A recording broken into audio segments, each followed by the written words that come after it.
In this lesson, you'll learn some special uses of the verbs is or are. This lesson is for you whether you are a beginner, an intermediate, or advanced level, because everyone makes these kind of errors. First, let us take a small quiz and let's know where you stand. Even if you make a mistake, I will let you know where you might have made an error or a mistake.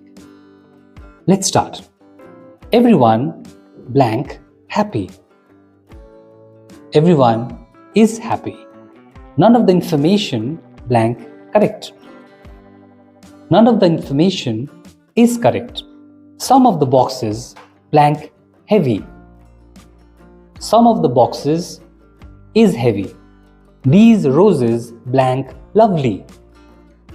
These roses are lovely. Blank, anybody here?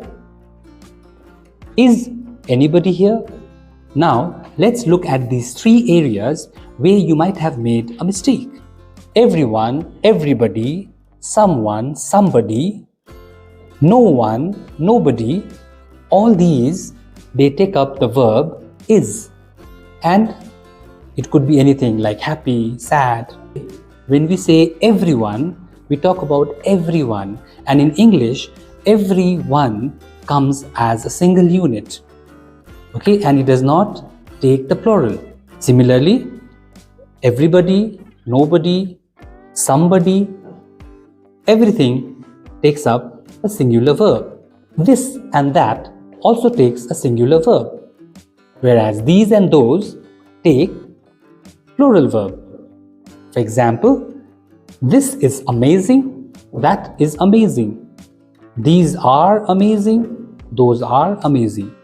When we talk about information, whether it is all information, most information, some information, more information, it always takes up a singular verb is. For example, all information is correct. Some information is correct, because information is singular. Whereas when we talk about reports, it could be your luggage, it could be your suitcases, it always takes up the verb are.